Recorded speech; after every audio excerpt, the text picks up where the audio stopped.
నాటి మన ధ్యానము కొరకై యెహోషువ గ్రంథము 49వ అధ్యాయము. ఎవరో వాళ్ళు చదువుతారు, చూద్దాం ఉండండి. లేదంట యెహోషువ 12వ అధ్యాయానికి ముందే 11 చివరి వచనం చదివి పెట్టండి.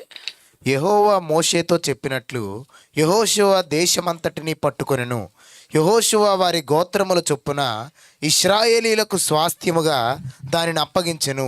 అప్పుడు యుద్ధములు లేకుండా దేశము సుభిక్షముగా నుండెను. ఈ పూట మనము ధ్యానిస్తున్న ఒక ప్రార్థన అంశం. I tell you it's a prayer point. ఈ పూట మనము ధ్యానిస్తున్న ఒక ప్రార్థన అంశం ఏంటంటే దేశము సుభిక్షముగా ఉండెను. ఏంటని మౌనంగా ఉన్నారేంటారు అందరూ? దేశము సుభిక్షముగా ఉండెను. దేశానికి సంబంధించిన ఏదైనా అంశం వస్తే హృదయం ఉప్పొంగాల. అవునన్నాళ్ళు, ఆమెనాలు, స్తోత్రం అనాలి, ప్రార్థన చేయాలి, ఏకీపించాలి. మీరు అలా సైలెంట్గా ఉండడం, అసలు మాకు దేశానికి సంబంధం లేదని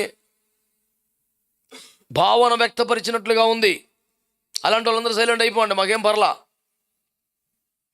చిన్నప్పటి నుంచి మా రక్తంలో ఇంకిపోయేలాగా దేవుడు పెంచిన క్రమం ఏంటంటే దేశభక్తి, దైవభక్తి, సమపాలలో ఉండే క్రైస్తవ్యాన్ని మేము నేర్చుకున్నాం. హలో, అందరికి వందనాలండి. నేనేమన్నానండి? తలకు 1000 రూపాయలు ఏమన్నానా? అదైతే ఎప్పుడు లేదు కదా. నేను అనేది ఏంటి? దేశభక్తి, దైవభక్తి సమపాలలో హృదయంలో కలిగిన వ్యవహారం మేము చేసేది. ఏ ఎక్స్ట్రీమిజానికి వెళ్ళిపోం. భక్తి పేరు గుడ్ ఫ్రైడే రాగానే మీకు చెక్కెక్కేసి మేకలు కొట్టి చేసుకోవడాలు. ఒక వారం రోజుల ముందే గోన్సన్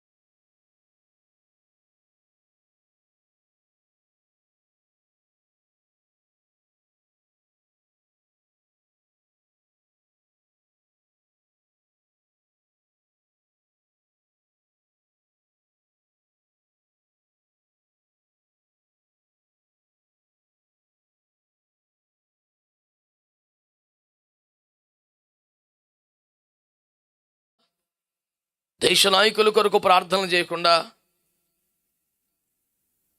ఆగస్టు 15 మాత్రమే చిన్న పిల్ల ఇక్కడ పెట్టుకొని మరో భరత్ మహోన్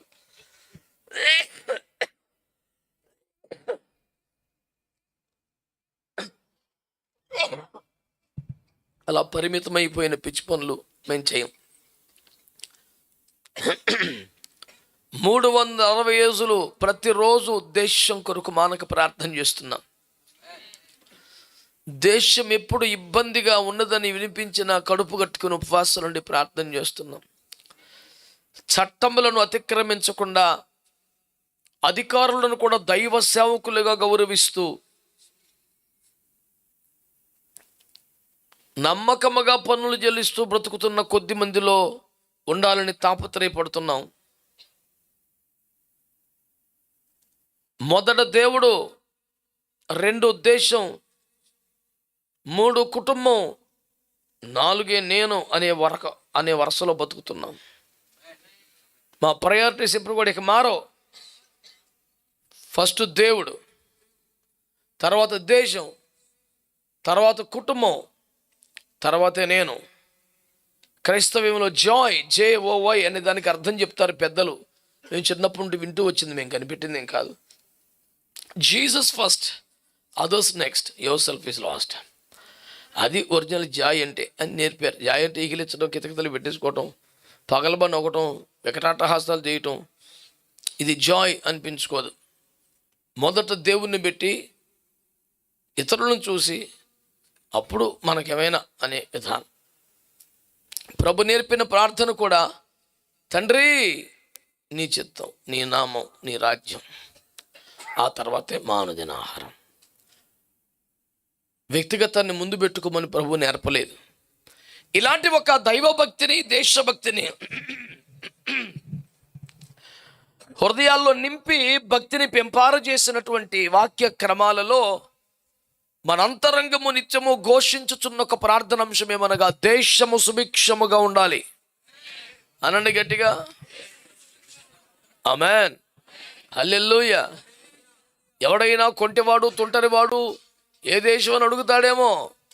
అలాంటి కొంటివాడి కోసం, వాడు కొంటివాడైనా నేను ప్రేమగానే చెప్పేది 100% భారతదేశమే. హల్లెలూయా. ఎందుకంటే మనకైతే భారతదేశం లేదంటే పరలోక దేశమే. మనకి ఇంకో రెండో దేశం ఉండదు. మన పాట కూడా ఏంటి? పరలోకము నా దేశము, పరదేశి నేనిలా. ఇకంతే. అమెరికా అభివృద్ధి చెందిన దేశం అనే ఒక సంతోషం. ఇజ్రాయేల్ భూమి మీద యేసు ప్రభు 1000 ఏండ్ల పరిపాలన చేయబోతున్న దానికి రాజధానిగా దాని పట్ల గౌరవం.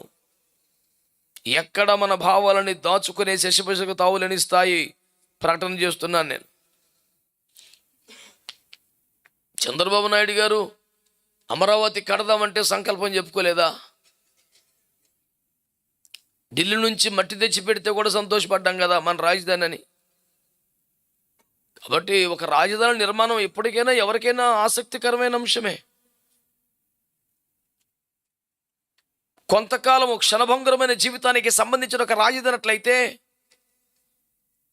యేసయ్య దేవుడని, ఆయన లోకానికి వచ్చాడని, ప్రాణం పెట్టాడని, తిరిగి లేచాడని, పరలోకానికి వెళ్ళాడని, ఆత్మను పంపాడని, మళ్ళీ వస్తాడని 100% నమ్ముతున్న క్రైస్తవులంగా యేసయ్య భూమి మీద 1000 ఏండ్ల పాలన చేస్తాడని నమ్ముతున్నాం.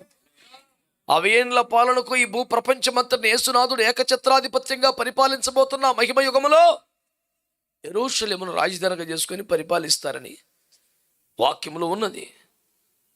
కాబట్టి యేసునాథుని 1000 ఏండ్ల పాలనకు సంబంధించిన రాజధానిగా దాని పట్ల విశేష గౌరవం ఉన్నది. అంతే తప్ప భారతదేశానికంటే మించి ప్రేమించేంత తెక్కేం లేదు, అంత పెచ్చోళం అంతకన్నా కాదు. దేవుడికి స్తోత్రం. మీ అందరికి వందనాలు.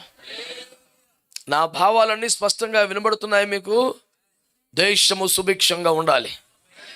ఆమేనండి. మీరు కోరుకుంటున్నారా? అంత మౌనంగా కోరేసుకోవాలా? బాబోయ్, అది ఎక్కడ ఎప్పుడు బయటపడకూడని అంతరంగపు ఆశగా మిగిలిపోనక్కర్లేదు. మంచి మంచి వాళ్ళందరూ పోగొట్టారా బాబు. మీరు చెప్పండి, వెళ్తా సెట్ అవ్వదు అనుకోవటం. అది నీకు అంత గప్పుకుని రోషం వచ్చింది ఏంటి? అంత బాగున్నారు ఇంటి దగ్గర. దేవుని స్తోత్రం. హల్లెలూయా. కనుక దేశం ఎట్లుండాలి? ఆమేన్. కరువు కాటకాలు లేకుండా, ఈతి బాధలు లేకుండా, సరిహద్దులలో నెమ్మది ఉండనట్లుగా, సమాధానంగా ఉండనట్లుగా దేశమంతా సుభిక్షంగా ఉండాలి. కనుక దేశము నిమ్మలముగా ఉండాలి, సరిహద్దులలో సమాధానంగా ఉండాలనే అంశాన్ని మరొకసారి మాట్లాడదాం. ఇప్పుడు మాత్రం దేశం లోపటంతా సుభిక్షంగా ఉండాలి అంటే సమృద్ధి ఆహారం ఉండాలి. రైతులకు సంబంధించిన అంశం ఎప్పుడు వచ్చినా వీరావేశం వచ్చేస్తుంటుంది, నేను కంట్రోల్ చేసుకోలేను. చాలామంది నువ్వు పాస్టర్ గారి సంగతి మర్చిపోతున్నావు, అవసరమైతే గ్రీన్ కండువా మెల్ల వేసుకో, నువ్వు తెల్లబట్టలు వేసుకొని రైతులకి వత్తాసుగా మాట్లాడుతున్నామని ఒకటి పెట్టాడు నాకు మెసేజ్. నిన్న అసలు రైతులకి సంఘీభావం తెలపాలంటే నువ్వు ఇప్పుడు ఏ కండ వేసుకోమని వేసేసుకుంటాను, దాని పెద్ద కష్టం కదా నాకు. ఎందుకంటే అన్నం పెట్టుకొని పట్టించుకోకుండా దేశం మీద పడి ఏం చేస్తామండి మనం. కనుక చెప్పుల షాపు ఎదుట నేల మీద కూర్చొని తోటకూర అమ్ముతున్న రైతు, చెప్పుల షాపులో ఏసీలో కూర్చొని 10,000 బూట్లు అమ్ముతున్న వాడి కన్నా సర్వశ్రేష్ఠుడు అనేది మా ఫీలింగ్. ఇందులో మాకు డౌట్ ఏం లేదు, మార్పు రాదు. హల్లెలూయా. అతని దగ్గరేమో ఓకే థ్యాంక్ యూ ఓకే అని అక్కడంతా నచ్చికి బయటకు వచ్చా కదా, ఎందుకు తీసుకా 10 రూపాయలు తీసుకా. ఈ పాపిస్ట్ ధోరణికి వ్యతిరేకం. మీరు తెలివైనటువంటి మౌనం. మీకు తగిలేస్తుంది కదా, మీరు షాపింగ్కి వెళ్ళినప్పుడు లోపలేమో అక్కడ కట్టుకుని అనేసి వాడికి 150 టిప్ ఇచ్చేసి వీడి దగ్గరికి వచ్చేప్పటికి ఆ 50 రూపాయలు కూర కొంటకు 100 సార్లు ఇబ్బంది పెట్టి ఈ పాపాలు గుర్తొచ్చేస్తుంటే సైలెంట్ అయిపోతున్నారు అనుకుంటా. బహుశా మారు మనసు పొందేయండి, దేవునికి స్తోత్రం. ఎందుకంటే నేను అనేది దేశము సుభిక్షంగా ఉండాలంటే మనం ఏం చేయాలి? దేశాధికారులు, ప్రధానమంత్రులు, రాష్ట్రపతులు, సుప్రీంకోర్టు న్యాయమూర్తులు, మంత్రులు వీళ్ళందరూ ఏమేం చేయాలని చెప్పడానికి మనకి స్థాయి లేదు, అర్హత లేదు, అవకాశం లేదు. మనం ఏం చేయాలి మటుకు చెప్పుకోవాలి. దేవుడికి స్తోత్రం. హల్లెలూయా. కనుక మొదటి మాటగా చూడండి, యెహెజ్కేలు గ్రంథం 14:13. యెహెజ్కేలు 14:13 దొరికిందంటారా? నరపుత్రుడా, ఏ దేశమైతే విశ్వాసఘాతకమై నా దృష్టికి పాపము చేసినదో దానికి నేను విరోధినై ప్రాణాధారముగు ఆహారము లేకుండా చేసి కరువు పంపించి మనుష్యులను పశువులను నిర్మూలము చేయుదును. ఏ దేశమైనా సుభిక్షంగా ఉండాలంటే ఆ దేశం దేవుడి పట్ల కృతజ్ఞత కలిగి ఉండాలంట. ఆమేన్ చెప్పండి ఒకసారి. ఆ దేవుడు లేడు, ఎవడో లేడు, అది ఎవడా ఈ దేవుడు అని ఫరో భాష మాట్లాడకూడదు. ఫరో ఏమన్నాడు దినమున? అతని మాట వినుడి జనులకు పోటించుటకు యెహోవా ఎవడో అని మాట్లాడాడు. మళ్ళీ కాసేపటికే వచ్చి ఈ గండము తప్పునట్లుగా మా పక్షం యెహోవాను వేడుకొనుడి అన్నాడు.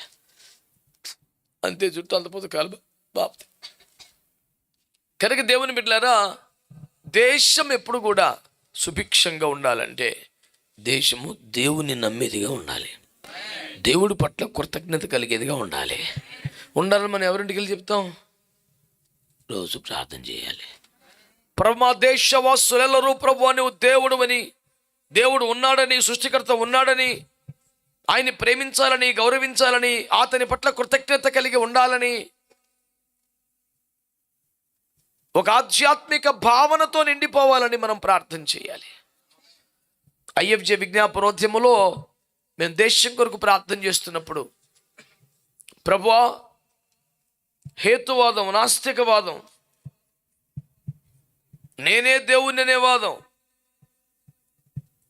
ఇవన్నీ తగ్గిపోయి దేవుడు ఉన్నాడని, ఆయనకు ప్రార్థనలు చేయాలని ఒక ఆధ్యాత్మిక వాతావరణం మా దేశంలో రావాలి సమృద్ధిగాని ప్రార్థనలు చేస్తూ ఉంటాం. ప్రియులారా, ఈరోజు మీరు ఈ అంశాన్ని వింటున్నారు కనుక, దేశము సుభిక్షంగా ఉండాలని మీరు కూడా కోరుకుంటారు కనుక ఈ మాట మీరు కూడా ప్రార్థన చేయండి. దేశము దేవుడు ఉన్నాడని నమ్మాలి, దేవుని పట్ల కృతజ్ఞత ఉండాలి. విశ్వాసఘాతకమైన స్థితి ఉంటే కరువు కాటకములు వచ్చి ప్రజలు దారుణంగా చనిపోయే ప్రమాదం ఉన్నదని వాక్యం తెలియపరుస్తున్నది. దేశము సుభిక్షంగా ఉండాలంటే దేశము దేవుడు ఉన్నాడనియు, ఆ దేవుని పట్ల కృతజ్ఞత కలిగి ఉండాలనియు వాక్యం తెలియజేస్తుంది. మన ప్రియ భారతదేశం దేవుని నమ్మే దేశముగా, దేవుడి పట్ల కృతజ్ఞత కలిగిన దేశంగా ఉండాలని ప్రార్థించుట మన బాధ్యత. అది దేశాన్ని సుభిక్షంగా ఉంచుతుంది. దేవుడికి స్తోత్రం కలుగునుగాక.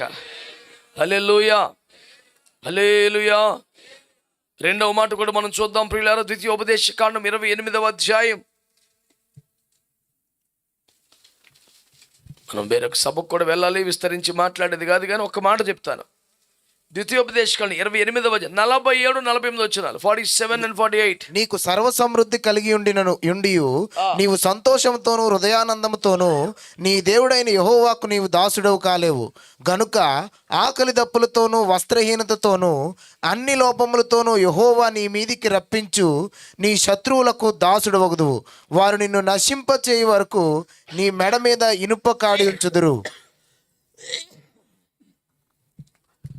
ఏ దేశానికైనా, ముఖ్యంగా మన దేశానికి ఎప్పటికీ స్థితి రాకూడదని హృదయపూర్వకంగా కోరుకుంటున్నాను. ఈ వాక్యములో ఏమటి రాయబడిందో చూశారు కదా మీరు. నీకు సర్వ సమృద్ధున్నప్పుడు, అన్నీ బాగున్నప్పుడు నాకు లోబడలేదు, ఎన్ని మార్లు చెప్పినా వినలేదు, పట్టించుకోలేదు. కనుక ఆకలి దప్పులతో, రకరకాల పరిస్థితులతో నిన్ను బాధించు శత్రువు చేతికి లేదా కరువుకి మిమ్మల్ని అప్పగిస్తాను అని వాక్యం మాట్లాడుతోంది. మన దేశము సుభిక్షంగా ఉండాలనే ప్రగాఢ వాంఛ మనకున్నది. అది మన నిరంతర ప్రార్థన అయి ఉన్నది. ఎక్కడ వరదలు వచ్చినా, ఎక్కడ తెగుళ్ళు వచ్చినా దేవుని నమ్మి ప్రార్థనలు జవాబులు ఇస్తాడని విశ్వాసంతో బతుకుతున్న వాళ్ళు కనుక వెంటనే కడుపు కట్టుకుని ఉపవాసాలుండి మనం ప్రార్థనలు చేస్తున్నాం. మన పెహల్గా ఉదంతములు ఎంత రోధించాం, ఎంత బాధపడ్డాం, ఎంత ప్రార్థనలు చేశాం. హాయిగా తిని పడుకోలేదు కదా. దేశం మట్టుడికి పోతుంటే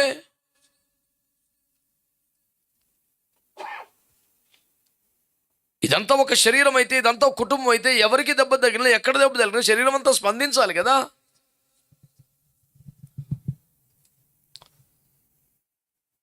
ఒక పక్క చచ్చిపోతున్నా, నరకబడుతున్నా, తగలబెట్టబడుతున్నా, మాకేం సంబంధం లేనట్టుగా స్పందించకుండా కొందరు ఉండిపోయారని దేవుని ప్రేమ కలిగిన బిడ్డలు మనం ఉండలేం.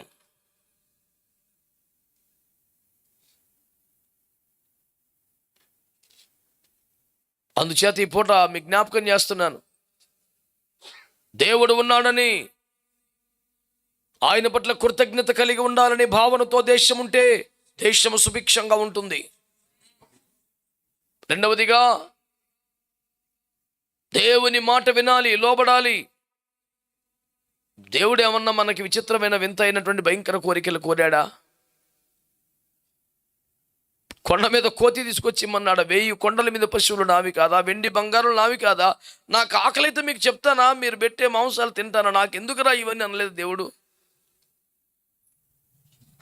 న్యాయమనే కోరుతున్నాను, కనికరమనే కోరుతున్నాను, బలిని కాదు అని ప్రభువు చెప్పలేదా?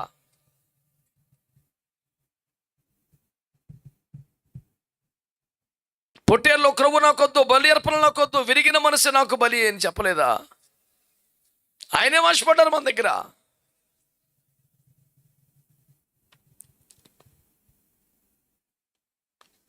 దేశమా భయపడక సంతోషించి గంతులవై,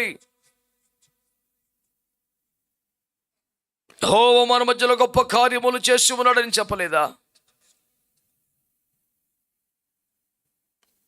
సరిహద్దు రాళ్ళు తీసేసే వాళ్ళు ఉన్నారు, జాగ్రత్త, అది శాపమని ప్రభు చెప్పలేదా? దేశ భద్రతకు సంబంధించి ఎన్నో కీలకమైన విషయాలు ప్రభు మాట్లాడారు.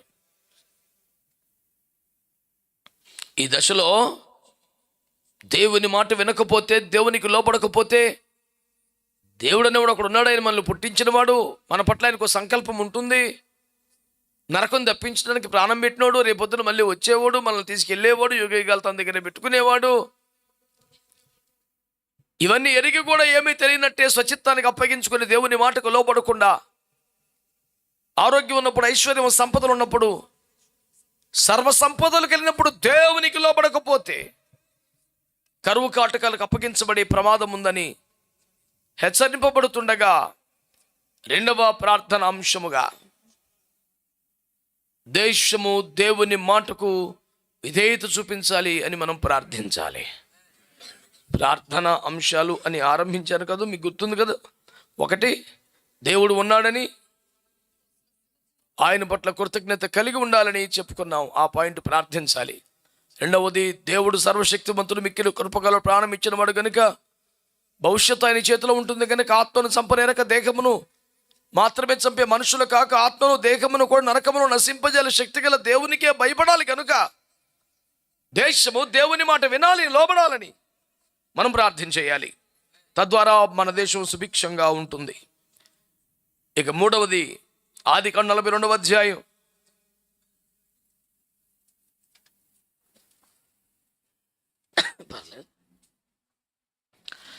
ఆదికాండం 42వ అధ్యాయం 5వ వచనం. కరువు కనాను దేశంలో ఉండెను గనుక 1వ వచనం.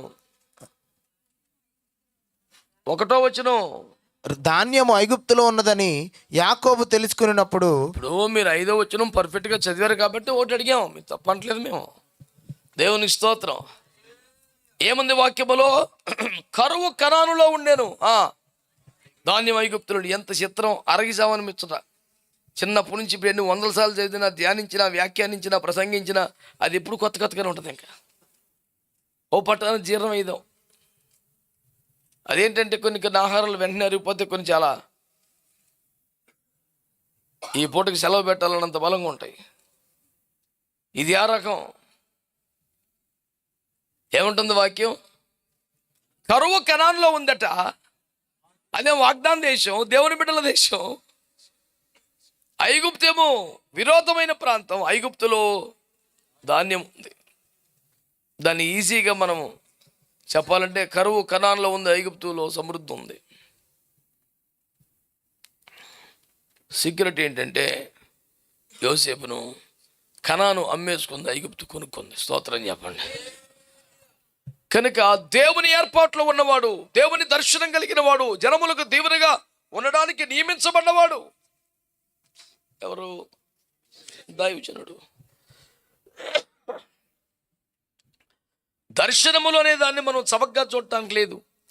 దేవుడు తానేమి చేయబోతున్నాడో ఒక దర్శనంగా సేవకుడికి చూపిస్తున్నాడు. నేను ఇలా చేయబోతున్నాను, ఇలా జరగబోతుందని.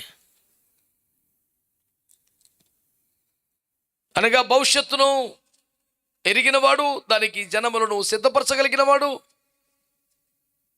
Man of God is a person who prepares the people for the future.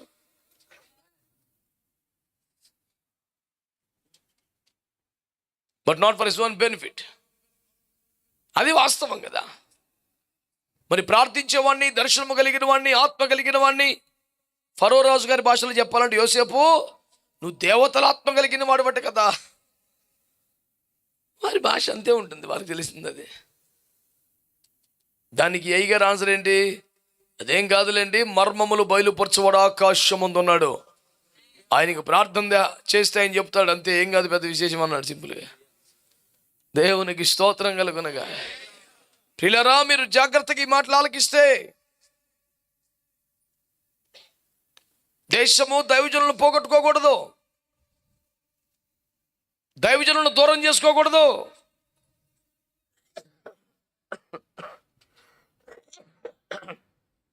ప్రపంచానికి ఆశీర్వాదకరంగా వాడబడిన గొప్ప దైవజనులు ఎందరో తమ తమ దేశములలో తీవ్రత వ్యతిరేకతను ఎదుర్కొని వేరే దేశాల్లోకి వెళ్ళి సెటిల్ అయ్యి ఆ దేశం కేంద్రంగా ప్రపంచానికి ఆశీర్వాదకరమైన పరిచర్యలు చేసిన వాళ్ళు ఉన్నారు. నేను అనుకుంటాను ఆ దేశం తలుచుకొని బాధపడి ఉంటుందేమో, అనవసరం వదిలేసుకున్నాం వీడిని. అంటే చిన్న యవనస్తులు ఎక్కువ మంది ఉన్నారు కనుక వీళ్ళకి అర్థం అవ్వాలంటే మంచి ఎక్లేసిన టన్నుల కొద్దీ పరుగులు పిండేసేవన్నీ ఇండియన్ టీం సెలెక్ట్ చేసుకోకపోతే అవతలకి వెళ్ళి కౌంటీలకి ఆడి అక్కడ టన్నుల కొద్ది పిండి ఎత్తే కేకేసుకొచ్చుకుంటారు మళ్ళీ వీళ్ళు. ఇప్పుడు ఆ భాష కూడా తెలియకపోతే తెలగరా బాబు మీకు. తెగ చదివేతారు, క్రికెట్ బొమ్మ కనపడితే పేజీ అని చదివేస్తారు కదా. పనికి మళ్ళీ రాజకీయాలు. ఒకరిని సెలెక్ట్ చేయడానికి వాడు ఆటే ప్రాథమికం కాదు, ఆడిని ఆడుకునేవాడు ఇంకోటి ఉంటాడు, ఆడిని ఆడేవాడు ఇంకోటి ఉంటాడు. ఈ అందరి ఆటలో అసలు ఆటగాడు పోయి వీళ్ళు తనుకోంగా చెదిరిపోకుండా మిగిలిపోయిన బాల్ ఒకటి వచ్చింది, అది సెలెక్ట్ అయింది. ఎందుకన్నా మర్మాలు నేను చెప్పలేను. దేవుని స్తోత్రం. ఈ దరిద్రం అట్టు ఉంది సార్ సమాజం. నిజంగా ఈ నేలోడు, ఈ మట్టిలోంచి వచ్చినోడు, ఈ మట్టి పరిమళం అదరగొట్టేవాడు, మేరా భారత్ కా మహాన్ అని చెప్పేసి శాసించగలిగినవాడు, ఇండియన్ పంచంటిది అని చెప్పేవాళ్ళు గుర్తింపుకు నోచుకోకపోతే ఆ దేశానికి కౌంటీలకు ఆడుతుంటే అక్కడ మీడియా పతాకానికి ఎత్తికేస్తాడు, మావాడు అని తెచ్చుకుంటారు వీళ్ళప్పుడు. అట్లాంటి సంఘటనలు లేవా? యోసేపు జరిగింది అదే.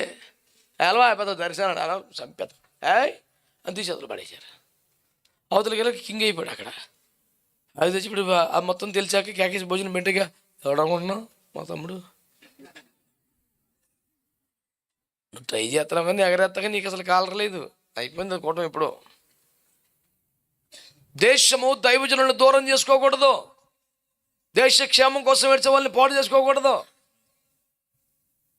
విస్తరించి మాట్లాడను కానీ 2 ఉదాహరణలు చెప్తాను మీకు. యెహోవాయే దేవుడని ప్రజలు కేకలు వేసిన మరుక్షణమే ఏలియా ఏమని ప్రార్థన చేయడం స్టార్ట్ చేశాడు?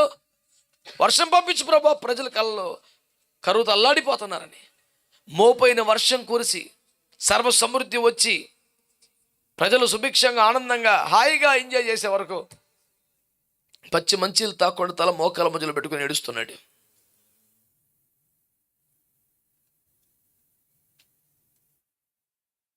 దేశం సుభిక్షంగా ఉండాలని ప్రార్థించే దైవజనులా పోగొట్టుకునేది మనం.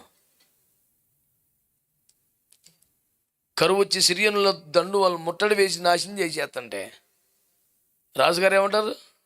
రేపు ఈ వేళకి ఎలీషాను చంపకపోతే నా పేరే రాజుగారు కాదని నువ్వు అంతొత్తదం అయితే కరువును చంపురా. కరువు కారణం ఏంటో చంపు.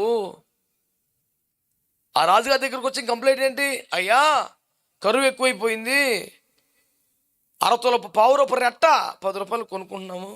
గాడి తలకాయ 80 రూపాయలు కొనుక్కుంటున్నాము. అవి కూడా డబ్బులు లేక నిన్న మా బిడ్డను కోసుకు తినేసాం, వంకాయలు వండుకున్నట్టు కోసేసి. ఇవాళ దీన్ని బిడ్డను కోసుకొని ఇస్తలేదు అని రాజు పిచ్చోడు అయిపోయాడు.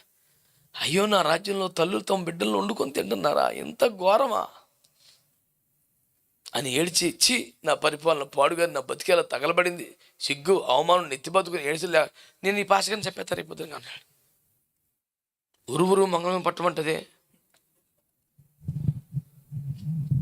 నీ పరిపాలన, నీ సియాతగా తను సిరుడు వచ్చాడు, ముట్టడి వేశాడు, దెబ్బగట్టేశాడు, ఊర్లోకి ఏం వస్తలేదు, పాలు పెరుగు లేకుండా అయిపోయింది, ప్రజలు అల్లాడిపోతున్నారు. మరి పాశకని చంపేస్తానంటే బెట్రా ఆడొక రకం అంతే. ఇంకా రేపు ఈ వేళకి నేను ఎలీషాను చంపకపోతే నా పేరే రాజుగారు కాదంటే అప్పుడు ప్రవక్త ఏం చేయాలి? నల్లమల అడవులోకి పారిపోవాలి, గుహల్లో దాక్కోవాలి, ఎక్కడికన్నా అండర్ గ్రౌండ్కి వెళ్ళిపోవాలి. కానీ ఏం చేయడు తెలుసా? తెల్లారిపడికి రాజుగారికి వెళ్ళి ముందు ఉంచున్నాడు. అదే రోజు సాయంకాలం రాజు దగ్గరికి వెళ్ళి, రాజా రేపు ఈ వేళకి నేను చంపుతానన్నామంట. సరే మీ ఇష్టం, కానీ రేపు ఈ వేళకి కరువు తీరిపోద్దని సెలవిస్తున్నాడు. ఏం దైవజనుడు అండి! ఎవడు నిన్ను చంపకోరుతున్నాడో వాడి సింహాసనం బాగుండాలి, రాజ్యం బాగుండాలి, కరువు పోవాలి, నీ కుర్చీ 10 కాలు చల్లగా ఉండాలి ఏడ్చేవాడండి దైవజనుడు. ఎవడు మేము ఏడుతున్నాడో తెలుస్తుంది నీకు. అందుచేత నేను కోరుకునేది ఏంటంటే, దేశము సుభిక్షంగా ఉండాలంటే దేశము దేవుడు లేడనే సిద్ధాంతంలో కూడా దేవుని నమ్మాలి, దేవుడి పిల్ల కృతజ్ఞతలు ఉండాలి. 2, దేవుని మాట వినాలి, దేవుని మాటకు లోబడాలి. 3, దైవజనుల్ని కాపాడుకునే దేశంగా ఉండాలి. అప్పుడు దేశం ఎలా ఉంటుంది? కోరుకుంటూ ఈ ప్రార్థనలకై నేను దేవుని చేతులకు అప్పగించుకున్నాను. దేవుడు మనందరినీ దీవించునుగాక.